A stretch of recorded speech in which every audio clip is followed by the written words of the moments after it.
Hello, family. I'm Robert, and I'm a real alcoholic. Hey, Robert. Let's open with a moment. Well, first of all, I want to welcome everyone to the Atlanta Step Up Society book study. Change your thinking, change your life. Remember last week that we said we're going to take this thing to another level? So what we're going to do is, well, I'm requesting, and you ain't got to do it. I say to myself, change your thinking, Robert, and watch your life change. If I change my thinking, I can watch my own life change. So, just change your thinking, change your life. Just change your thinking, blink, and watch your life change. Alright, let's open with a moment of silence. Serenity prayer. God, grant me serenity to accept the things I cannot change, the courage to change the things that I can, and the wisdom to know the difference. Again, I want to welcome everyone. I see a couple of new faces, but they're not new to me. It's new for a minute. Hey, look.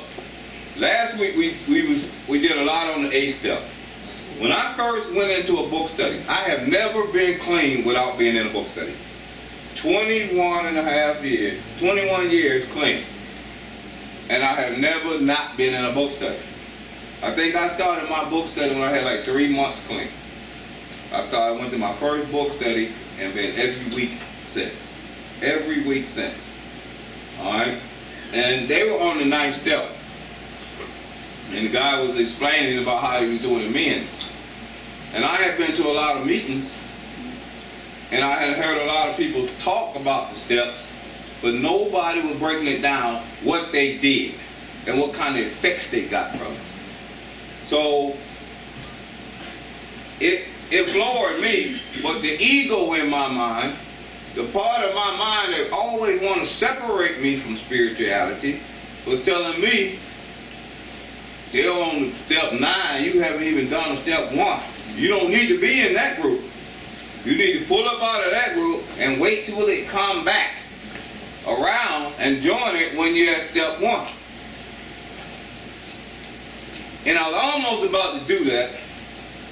I was almost about to make up my mind to quit the book study and come back when I think it's on step 1. That's like a death sentence for me with 3 months clean. That's like somebody got a year clean, or 6 month clean, or 9 month clean, got a routine that got them there. Go to certain meetings to get you there. You do certain steps, and then all of a sudden, I don't want to have to go to this meeting on Friday. I don't need to go here. That's your own ego that don't want to be a part of spirituality. The ego in your mind don't want to be with God. It want to be separate from God. It don't want you to grow spiritually. It want to kill you. You can blame it on the devil if you want to. But I'm telling you, it's you. It's you. It's in your own head. So, right when I was about ready to quit and listen to my own thinking, the guy said this. He said, look, I see some new faces in here. I know I'm on the 9th step. But our 12-step program don't care where you join it. Just join it. Just jump in. It's not a history book. This is not a class where you're going to get graded on what step you're on. If I'm learning, teaching you the 9th step, and you're not prepared for the 9th step, continue to come to the book study and just get with the flow. Get with the motion of it. And that's what I did, and it saved my life. I didn't go out and make amends. I knew I wasn't on the 9th step. But I did stay in there and got all the information I needed, so when it did come back around, I was a part of it. I was a part of the group. I wasn't separated from it. So I tell you now, this study, or any study, especially anything spiritual, is not a history book. The Bible is not no history book. It's not secular. Those stories or parables or analogies that they're put about Moses and Abraham and all that, I apply that to my life. It was in Egypt. To me, Egypt was my using days, my bondage. Walking up and down the street 24/7, homeless. That's Egypt to me. When I had to do the 12 steps, and depart out, I had all kind of plagues and obstacles in my way. But the seed was separated. I walked through it with the 12 step, found y'all, got into the promises, and the Red Sea covered up. It's gone, wiped out of my life. I've been reborn. I don't need to be walking with Moses and them to do that. I can do that right here in me, in my own spirituality. That makes sense? So that just wiped away 10,000, 100,000 years ago. They just wiped it out for me. Everything I read, I can apply to my life today, if it's spiritual. All right? So what we're going to do is we're going to start on page 76, and I'm just going to briefly go back where it starts talking about the 8th and 9th step. And then we're going to start walking through some of these amends. When we're doing the amends, when you're going to do amends, I can honestly tell you it's about 10 pages maybe that explains how to do most amends that we're going to do. It's in the book. You don't have to lean on your own understanding to do the amends. When I first started doing my amends, I would read the pages, and I was getting so good at it, I studied the pages that I almost knew if I had to make a financial amend, I would go to the part to talk about financial amends.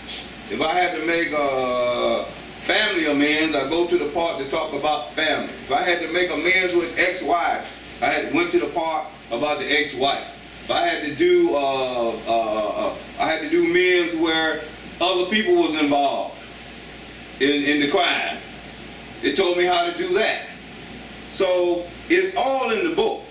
But what I'm going to do, I'm going to show you how to do it, or we're going to read how to do it, and I'm kind of briefly go through some of the stuff I did that got me free. All right?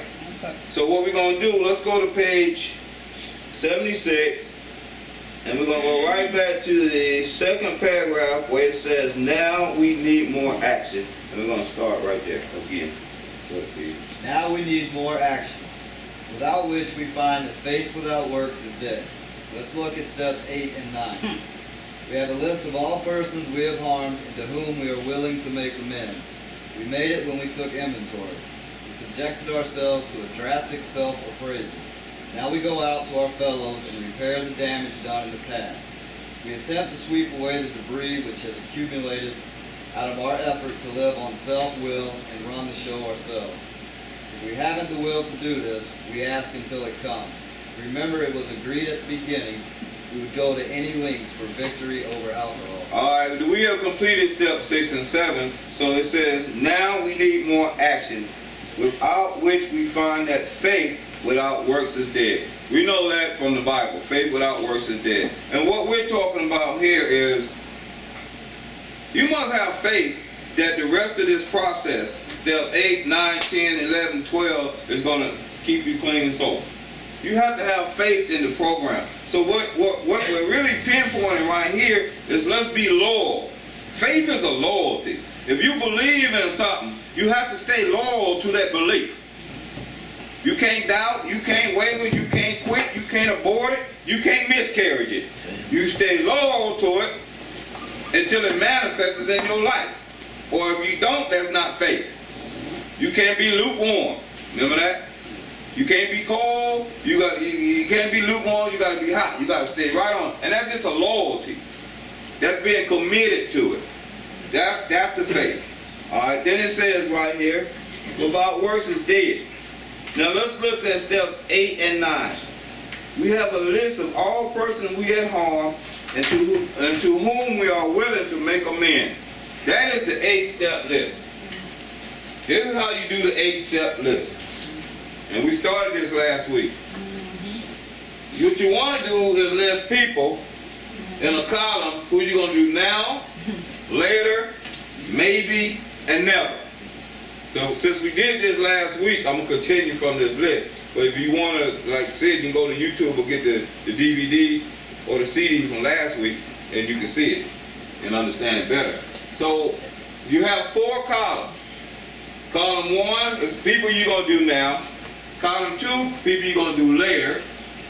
Column 3, you might do or maybe do.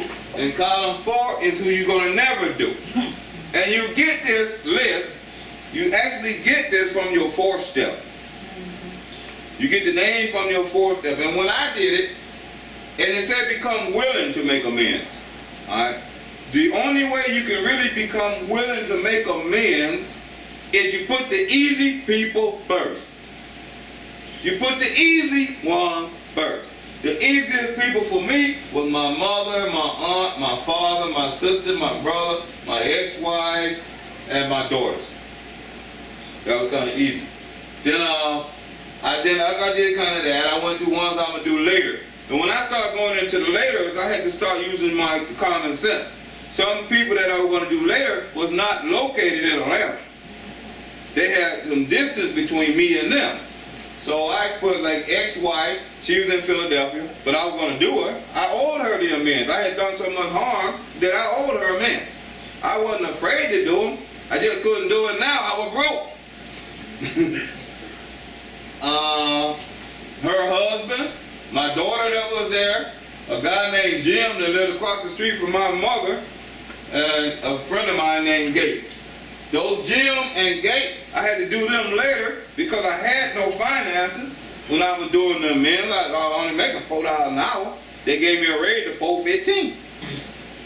So I owed Jim and Gabe some money. So they had to be later. Who I might do is a guy named Ron, Sears and Sun Trust. Credit. Never gonna do the IRS. I had got wind, or I thought, well, you know what? I didn't get no wind. Nothing passed by me. In my own brain, I thought I owed them about $50,000, $60,000. I never sat in front of nobody to get it figured out. I just been running so long and hiding, not putting the incorrect addresses, and you know what I'm trying to say, always looking on my back in fear that I came up with my own amount that I owed them.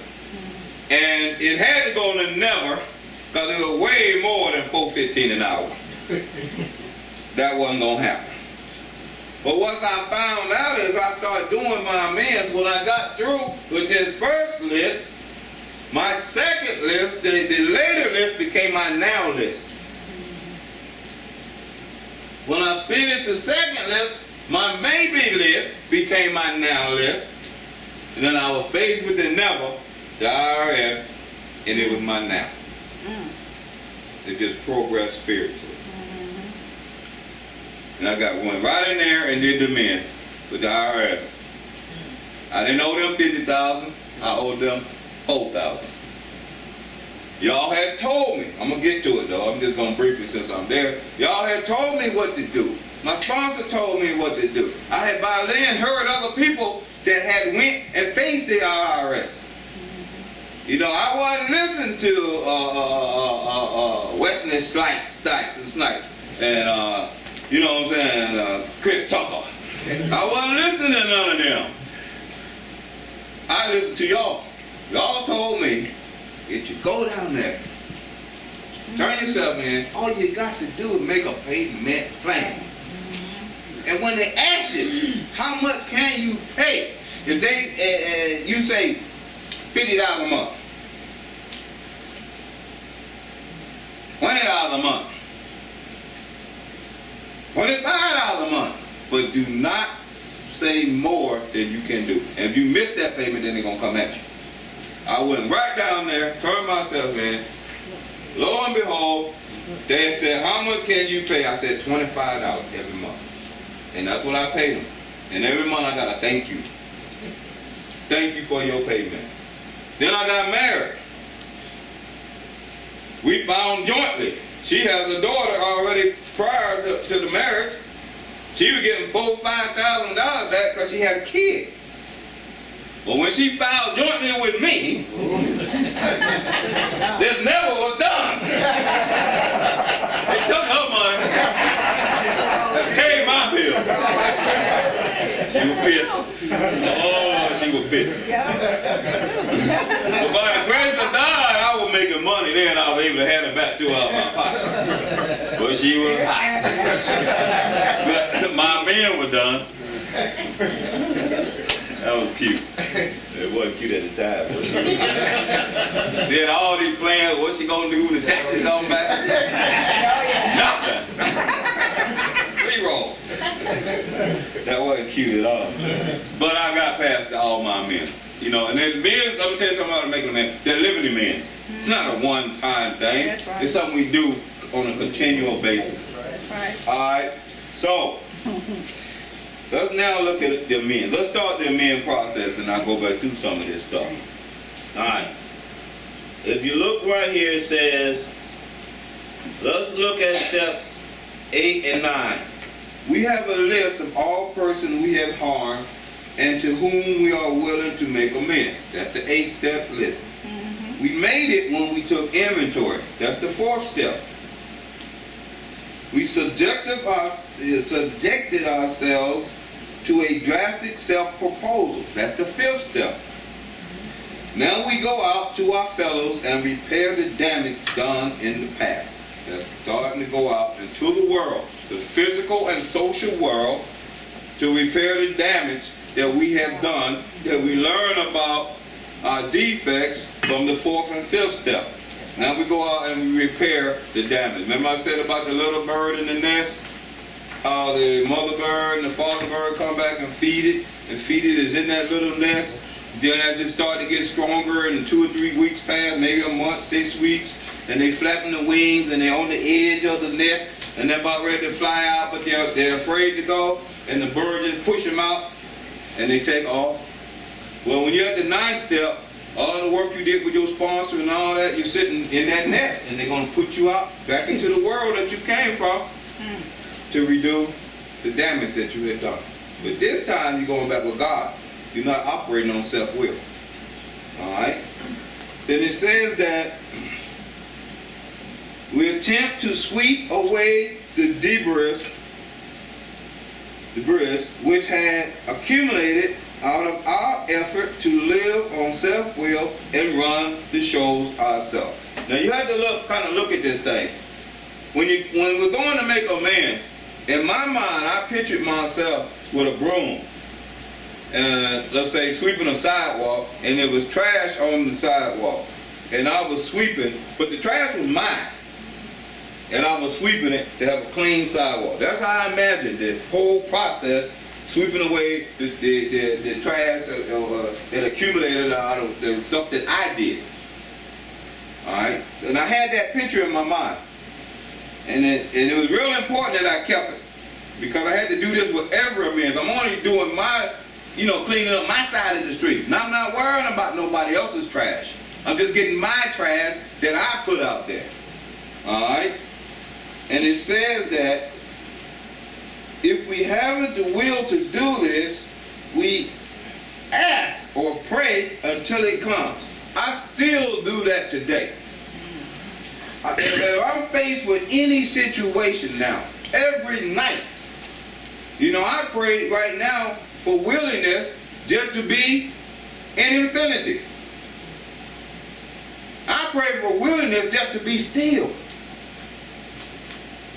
One of my greatest prayers is the willingness to sit behind my thoughts. I'm only talking about me. Alright? Tonight gonna be about me doing recovery for me. That's the only way I can teach the 9th step, is to do what I do. That makes sense? I can't tell you what to do. I'm going to tell you what I do. But everybody's spirituality is not where I'm at, and I understand that. And mine's not where other people are too. There's people way more than me. I'm trying to get to where they are. I know for myself that I am not my thoughts. I am not the thoughts that come through my mind. They were here before I get here. They're going to be here after I'm gone. So what I do, I pray for the willingness to learn how to stay behind them, just to hear them. If I'm standing out there on the balcony, them thoughts like, look at that something gone right there. He's doing this, he's doing that. Well, why don't we cross the street? Go there. Why don't you go cuss him out? He ain't supposed to be doing this. I just had to stay behind all that. I can't do it. I have learned and trained myself to stay behind it. And I have to pray for the willingness to do that, because I lived so long in the melodrama of them thoughts. I really believe that those thoughts were me. That's me. Now I found out it's not me. I don't have to do that. I can stay still and let them just go by.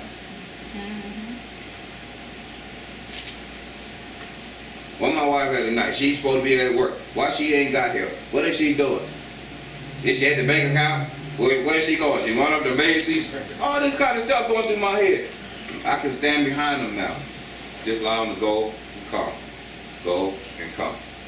I have to pray for that willingness. That makes sense? Because you so easily can get wrapped up into the melodrama that you be playing insane. You running with the thoughts. You know, it's kind of like that street right there. All these cars go up and down Ponce. Up and down Ponce. I live my life, identify with each car that go. That's the blue one, that's the one, look at that one, look at that one, look at that one, look at that one. I'm insane. Every car that went by, I had something to say about it. Every car. But I know now that I can stand back and allow them to pass. That's how my thoughts are. And that's, to me, that's a lot of spiritual growth. I'm not enmeshed in everybody else's business no more.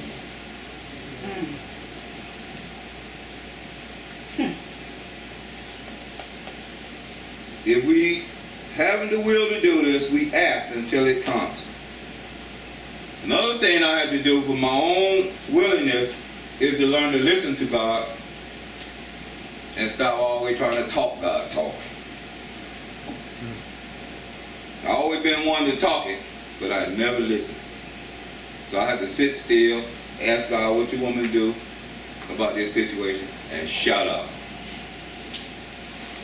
Why ask what you want me to do, but I'm going to do it like this, and get up and do it. And you shouldn't even ask. Just do it. So that's my spiritual practices. But it comes with doing this work. Alright, it says that remember it was agreed at the beginning that we would go to any length for victory over alcohol. And that's on page 58. Let's keep going. Probably there are still some misgivings. If you look over the list of business acquaintances and friends we have heard, you may feel diffident about going to some of them on a spiritual basis. Let us be reassured. Since some people we need not and probably should not emphasize the spiritual feature on our first approach. We might prejudice them. At the moment we are trying to put our lives in order. But this is not an end in itself. Our real purpose is to fit ourselves to be maximum service to God and to the people about us. It is seldom wise to approach an individual who still smarts from our injustice to him and announce that we have gone religious.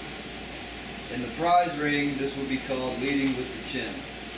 Why lay ourselves open to be branded fanatics or religious bores? We may kill an opportunity, a future opportunity, to carry a beneficial message. But our man is sure to be impressed with a sincere desire to set the wrong. He is going to be more interested in a demonstration of goodwill than in our talk of spiritual discoveries. Probably there are still some misgivings. As we look over the list of business acquaintances and friends we have heard, we may feel diffident about going to some of them on a spiritual basis. You know, when you start to do your amends, for me, at the beginning I wasn't all that spiritual. Alright?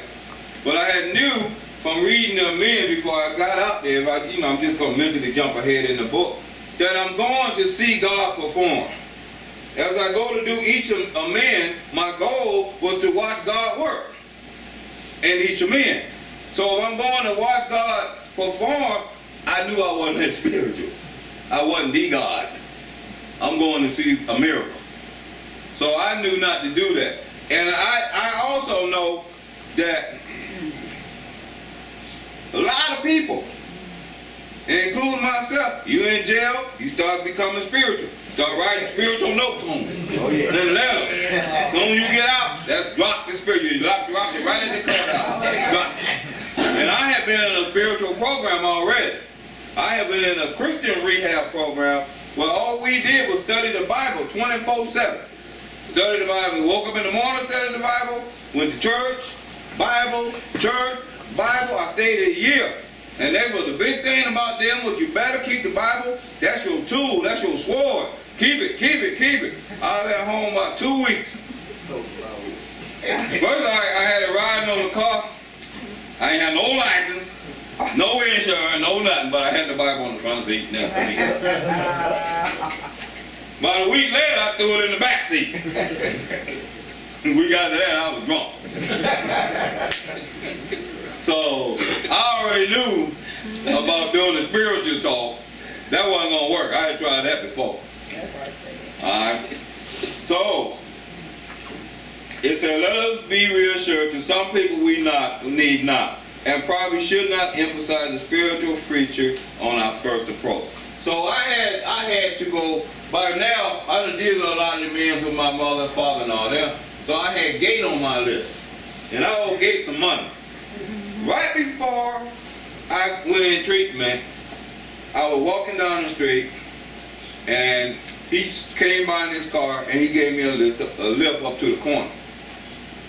And I got at the corner store, and I borrowed like $30 or $40 from him. I think it was $40. I was going to get high. He even kind of, I thought he didn't know, but anyway, he probably did. And I put him on the amends thing, and I owed him $40.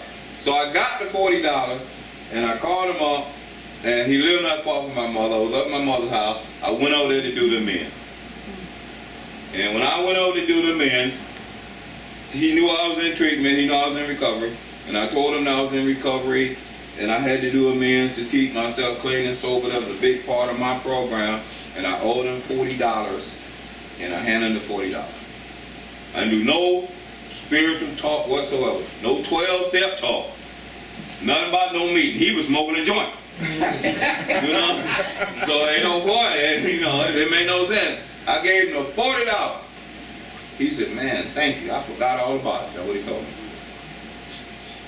I said, well, I just want to do the right thing. I gave him the $40. Then we started talking about old times. And I knew he was smoking, so I needed to get out of here.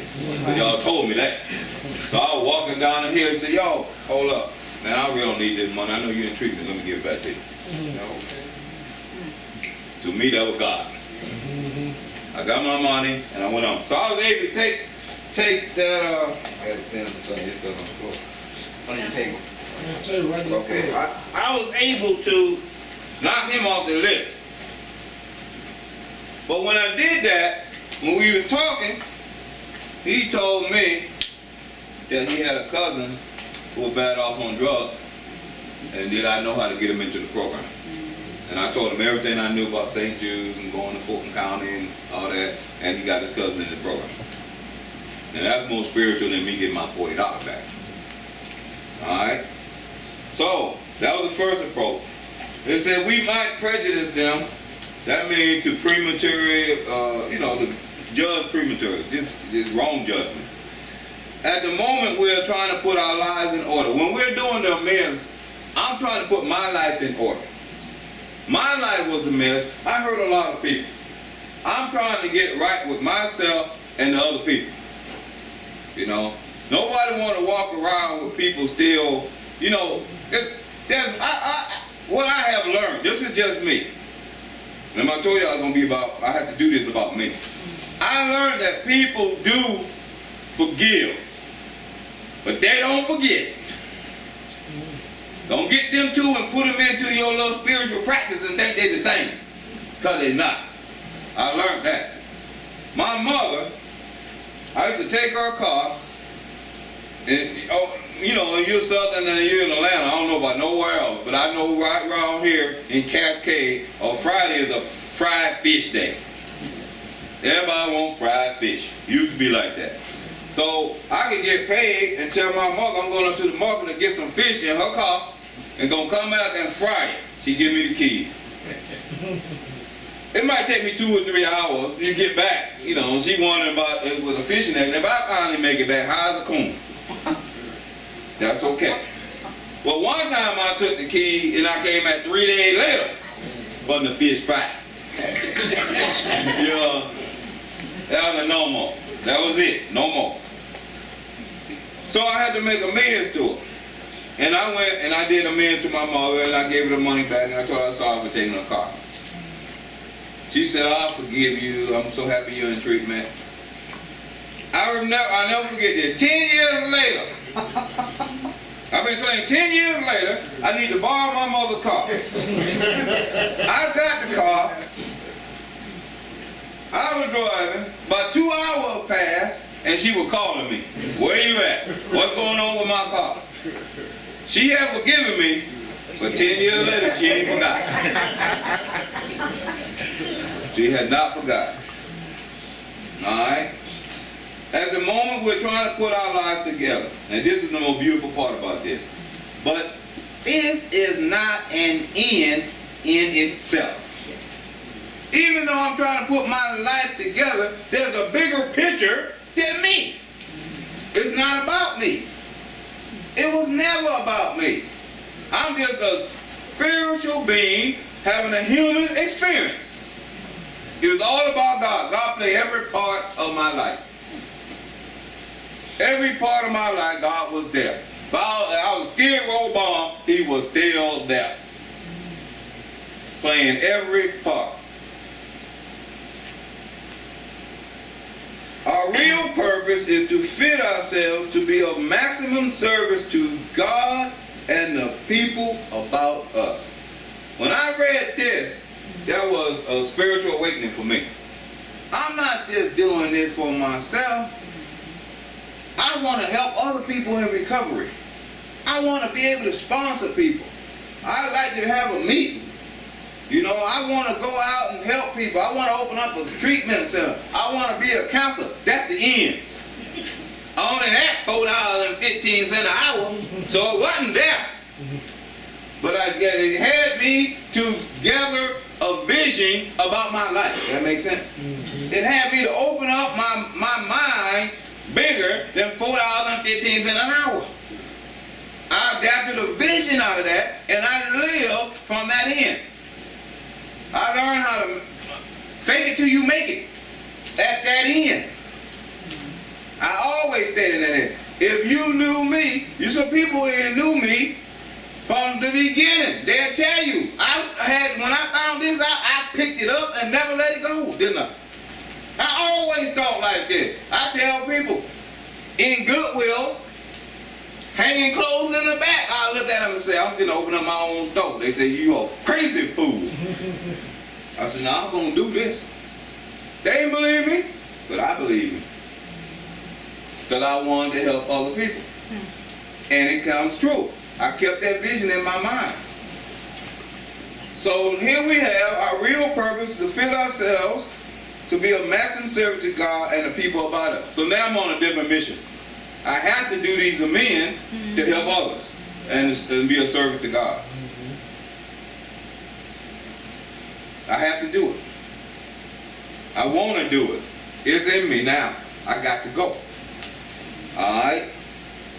It is seldom wise to approach an individual who still smarts, to hurt or suffer from our injustice to him and announce that we have gone religious. Nobody where I was wanted to hear that. Nobody wanted to hear that.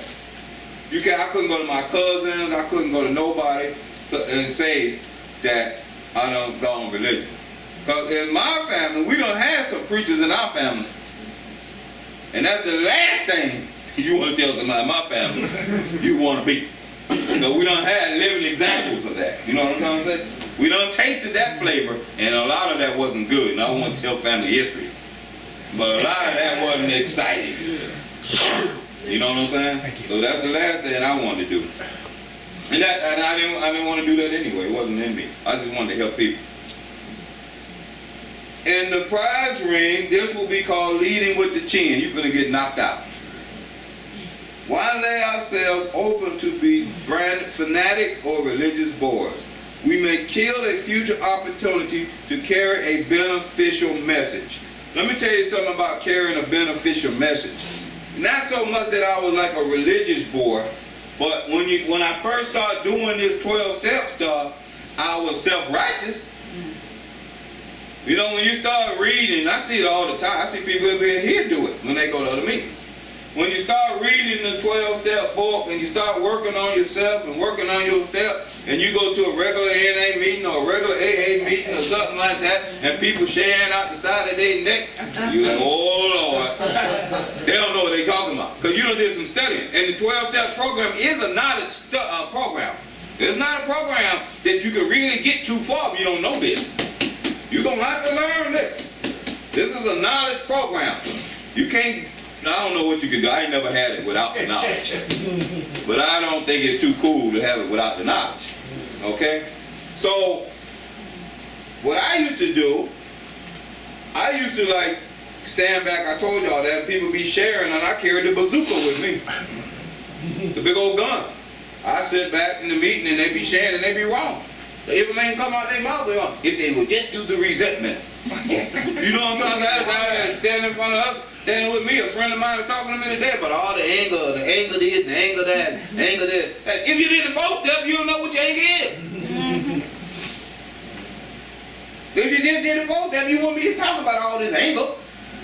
It's in the 4th step. You can process every bit of it. But by not doing the 4th step, all the day you can do is share about anger. Share about the problem, stay in the problem. Yeah. That's all you're doing, problem. And if somebody who done did it, if you don't have patience and understanding about what you're talking about, they don't want to hear it. They walk away from you. Take patience to hear somebody that's in a 12-step program and talking and don't do the steps. That take a lot of patience. And I didn't have it in the beginning. What page you on? What step you on? I ain't started yet. I don't want to talk to you. That was me. My kids be coming out. I be coming in the house. They be saying, oh, they done learned the big book thumper. 3 little girls. I'm like, oh, here comes the big book thumper. We got to go work some steps now. You know, I had my whole family trained in being steps. My wife had a group of people that's come from North Carolina. And they had managed a club. They had a club. And when my wife and them were younger, they all used to go to the club and party. So they had memories. You know, they was a family. You know, 2 families grew up together. They had memories of going to the club and hanging out and doing all this kind of stuff. That was a part of their upbringing. You know, they could relate to that. Now, I'm in recovery. So, they were coming down for about a week notice. They were coming down to Atlanta.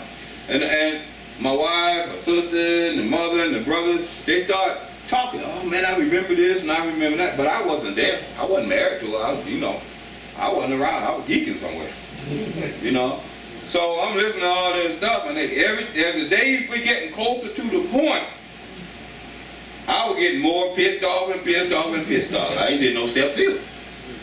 So the day of them coming to visit, I was right here at work. I'll take that back. I had did some stuff. I was right here at work. My wife is gone. I called to the house. My daughter said, well, they're not here. They done came in. They dropped their bags off. They gone somewhere. I think they went to a bar. That did it. In my mind, I started thinking, you know what? They think they're going to come down here. I'm in recovery. It's me. This is my house. I pay the bills. I was stealing. I was going down 75, doing 95. I was going to bust this up. When I got to the house, they wasn't there. They wasn't there. I waited about an hour. I'm still patting my feet.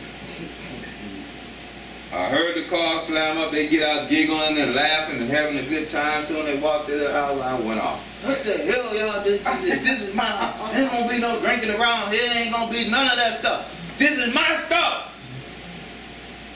They looked at me like I was crazy. I was.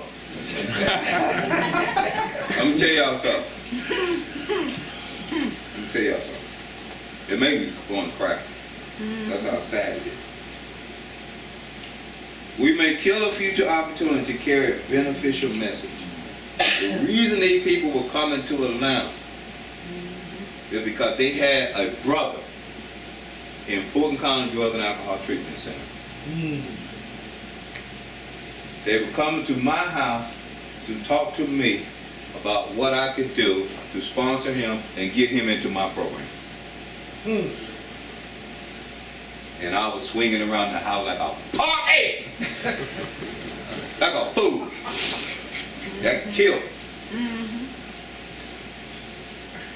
that beneficial message. I had to make amends, go back to doing my work that I could avoid it by not being so damn self-righteous.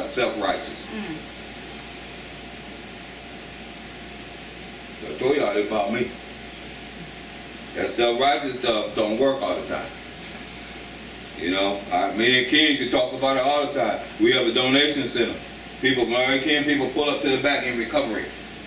Bob, 10 years, ain't never bought a damn t-shirt in here. Can I get a discount? I'm going to this meeting.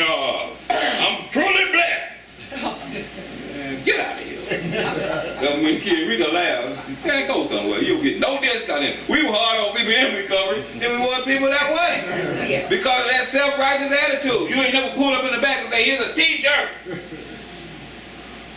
But you want a 25% off because you in recovery. Stick it. But our man is sure to be impressed with a sincere desire to set right the wrong. When I gave Gate that money, that was better than trying to preach. That was better than trying to preach. He's going to be more interested in a demonstration of goodwill than our talk of spiritual discoveries. You owe somebody some money? Don't be talking spiritual. Pay them, or at least make an attempt to pay. Set up some kind of payment plan to get back to the amends and do the right thing. They don't want to hear nothing about your spiritual awakening. Just fail. All right, the next paragraph. Don't use this as an excuse for shying away from the subject of God. When it will serve any good purpose, we are willing to announce our convictions with tact and common sense. The question of how to approach the man we hated will arise. Maybe he has done us more harm than we have done to him, and though we may have acquired a better attitude towards him, we are still not to be too keen about admitting our faults.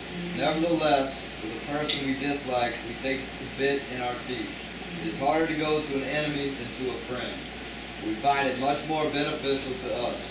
We go to him in a helpful and forgiving spirit, confessing our former ill feeling and expressing our regret. All right.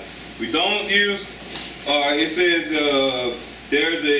he is going to be more interested in a demonstration of goodwill than in our talk of spiritual discoveries. Let's think about spiritual discoveries, okay? Because you're going to have spiritual discoveries every day when you're in the 12-step program. You're going to get that aha moment that Oprah talked about. You're going to get it. All right? And it says that we don't use this as an excuse for shying away from the subject of God. Every time, when I did my amends with my aunt, I never forget this. And we were doing amends, and she was an alcoholic, and she went cold turkey. Never went to an AA meeting and joined the church. But I never knew why. And when I did my amends to her, she was telling me that how she found God. She never told this story to nobody, she said. She said she was at a club and she was dancing. And when she was dancing in the club, she was a little intoxicated, and the whole room became still. And everybody's face went just bright light. He couldn't see the facial features no more. Just a bright light on everybody's head. And she said it was like that for about 10 minutes. And she was walking around, everything was froze. And she would walk around and do like this to him. Could nobody see him. And all of a sudden, gradually, they came back. That's how she quit. She said that was a sign from God. She did not touch another drink after that. Now I learned by now that there's a difference between spiritual experiences and spiritual awakening. I hadn't been slain in the spirit. You know what I'm trying to say? But I did have enough sense to believe in them. Because of one thing for sure, to the day she died, she never had another drink. From a stone alcoholic to 30-something years later, not one drink occurred. Something happened. There was a power greater than her. Now, I'm not God, so I can't say it didn't happen. But I had to believe her because I seen the evidence of her not drinking. And then I told her about how God had came in my life. Wasn't that fantastic. You know, only that I knew that I need to stay in a room so I can continue to get some God. Alright. When it will serve any good purpose, we are willing to announce our own convictions, that means a strong belief, with tact and common sense. I face that all the time. It ain't just about me. I ain't asking nobody to be what I'm at. I believe today that God's on the inside of me. God's in my mind. My beautiful human imagination has the Spirit of God. I believe that God is everywhere, in everything, and everybody. I don't believe that there's no outside God, no heaven. Heaven and hell is only 6 inches long, from one ear to the next. It's all in my mind. It's all my mind and the human mind. And I believe there's one big mind that works with all the ideals and everything. I believe in the Tao. I believe that everything comes from nothing, from pure spirit, that we have it in each and every last one of us, and we're centered. I believe, I'm just going over this fast, I believe that everything comes from this Tao. You swing to the pendulum, can swing to the left or to the right, but everything comes from it. Scriptures back it up everywhere. The Bible backs it up everywhere. I believe that it's in each and every last human being. I don't believe no more that God is outside of me. I don't believe it. I don't believe in the Bible. It's a secular book that's history no more. These are just my convictions, my beliefs. I believe that any man, woman, or child, if you have an ideal that whatever it is you want, if you just read Hebrews and talk about faith, well, everything starts from nothingness, from being, just pure being, and manifests to the non-being. If you just, whatever ideal or thought you have, you can hold on to that, assume the feeling that you got it, like you have it already, and it will manifest in your life. I believe that. I believe a lot of stuff, but it all starts from the inside. That's my strong conviction. I know other people don't believe that, because at one time I did not believe it. I know other people are taught to believe that God, heaven is out there paid in gold. I'm not crazy. I know gold rust will corrode. Why would I want something that you got that corroded and I got to shine it for the infinity? That made no sense to me. You know, I don't know about that one. You know? So I believe that spirit is like water. Like water. Just study water. Water goes to the lowest places. When it fall out the sky, it hit the lowest of people. It don't care if you drink it. It don't care if you don't drink it. It don't care if it land on flowers or it land in the desert. It don't care if it went down the stream into the ocean. It doesn't matter. It's non-judgmental. It just rains. And then it evaporates. But this drop of water will evaporate. Come in tomorrow, ain't gonna be there. Evaporate. Go. It takes 10 days for the water molecules here to go back into the reform in the clouds and drop somewhere else. Every drop that ever was made on earth just been recycled. Just recycled. To me, that's like spirit. Yeah. It's like spirit. It just be recycled. I might have some dinosaur water in me right now. The sweat that I'm having in me right now could be Benjamin Franklin. It just keeps doing it over and over and over and over and over.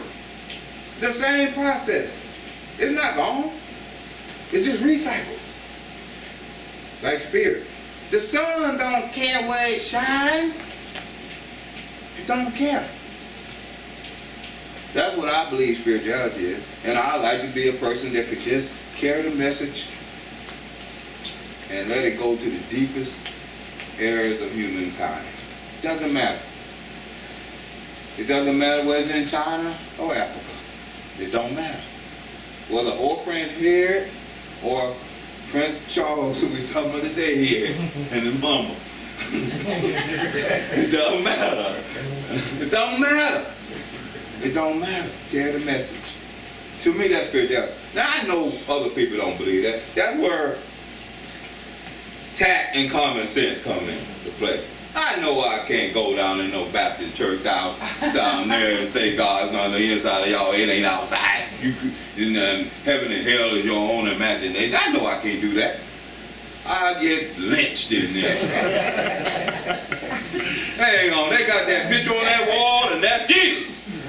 And if I told them you to go to the internet, you see 4,000 pictures different to Jesus. But they gonna believe it. I know I can't do that. So I have to use common sense and tact, right? Right. Alright. The question of how to approach the man we hated will arise. How much more? Let me do this one. It may be he has done more harm than we have done him, and though we may have acquired a better attitude toward him, we're still not too keen about admitting our faults. Nevertheless, with a person we dislike, we take the bit in our teeth. It is harder to go to an enemy than to a friend, but we find it much more beneficial to us. All right, let me go right there. My ex-wife and her husband. I ain't gonna use no names, but I'm gonna do this brief. My ex-wife, I was in the military, and I had a buddy in the military. Right? Me and my wife had some problems. We get separated and then divorced. 2 years later, I found out he married her. Now that's a resentment. Yeah. All right, that's a resentment. My buddy married my wife. All right. So then my mind, remember I told you to stay behind the thoughts? Yeah. I didn't know how to do that then. My mind was running back and forth. When they stop, were they cheating with me together, you know what I'm saying? All back and forth. I was all in this melodrama. Alright? So, my daughter is having a graduation in Pennsylvania. And I need to go up there to the graduation. I was in my men's at the time. At the time, I was right here in this book. I had them on my list. It was time for me to go and do it. My mother, my other daughter here, we drove up to the graduation, high school graduation. I had rehearsed my amends. I had talked to my sponsor. I had it all down pat what I was going to do. We went right to the graduation hall. We got there right in time for the graduation. Then after the graduation, they had a dinner for my daughter. And he was there. So we pulled up. Now this is like 10 years had passed now. He practically raised her, right? 10 years had passed since I seen him or any other family up there, including my daughter. Maybe once or twice in 10 years. So I go to the graduation. And after the graduation, I go over there, I hug my daughter, then I hug my ex-wife, and then I hug him. I can see his knees. You know, by me coming from the street, I already knew that was fear. That's instant sign to knock you out. You know? But I wasn't there to knock nobody out. I'm there to fix me. Alright? So I pulled him to the side. I said, look, I want to thank you. He said, for what? For raising my daughter. Because I wasn't there. I was on drugs. You raised her. And this and that. I just want to thank you. She looks good. She did, and I'm gonna be back in her life. I'm gonna do the best I can, but I just want to help you, and I want to thank you for the wonderful job you did. He wasn't expecting that. All right. So we did that. Then I went to all the family. My ex-wife, I had a whole like 3 days, and I found out the weirdest thing. I was only cleaning up my side of the street. I wasn't worried about what they did to me. He married my wife. He was sleeping with her before I was divorced. I wasn't thinking about none of that. I was just cleaning my side of the street. And I started noticing, like her brother, my ex-wife brother, and her mama, and then they start throwing dirt on it. She shouldn't have married his ass. He was worse than you. At least you was a provider. He don't work. They would start throwing dirt on the street. That's when I really know, remember I told y'all how important it is to clean your side. So they wanted to throw dirt on it, and I wouldn't let them do that either.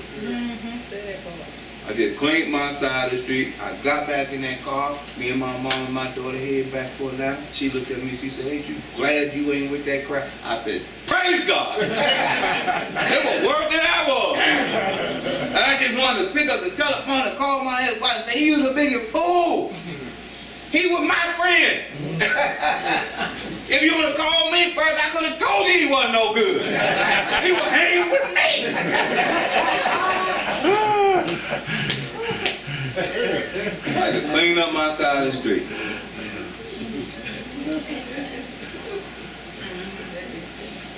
This is what I love.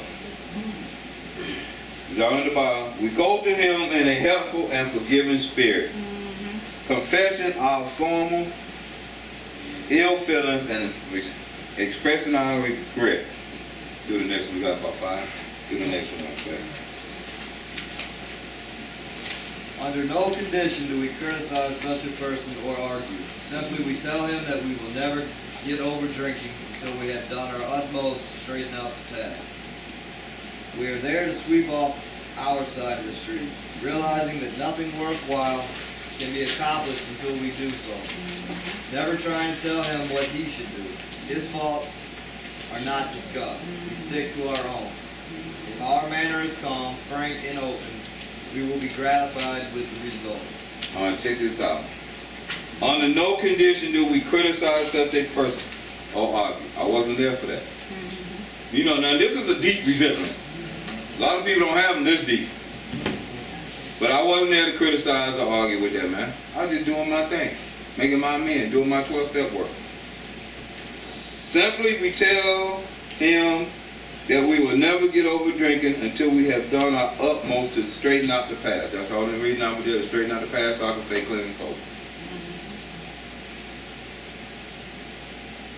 To this day, every once in a while, I saw a man come in here. He come in my store. He worked at like a hotel or something with a name tag on it. About 10 years or 15 years ago, I asked the man, "Are you married? Are you such and such?" Because I know the name, the family name. He said, "Yeah, that's my brother." He come in here. He ain't got a clue who I am. Because I done did my work. Alright? So it says that we are there to sweep off our side of the street, realizing that nothing worthwhile will be accomplished until we do so. Never trying to tell him what he should do. I wasn't trying to tell him how to raise nobody or do anything. His faults are not discussed. We stick to our own. If our manner is calm, frank, and open, we will be gratified with the results. I'm going to stop right there. I just want to say that I was so, and not only will I gratified, but it said we will be gratified. He was grateful too. That we didn't have to have that kind of confrontation. To this day, it's like water over the dam. We have never had an argument, never no ill feelings. I see him, I know where they are, they know where I am. Our life is beautiful. There has never been not one confrontation. But I remember Before I was doing this, I had a pistol on my way to Pennsylvania. Resentments will block you from the Spirit of God. Thank y'all for listening.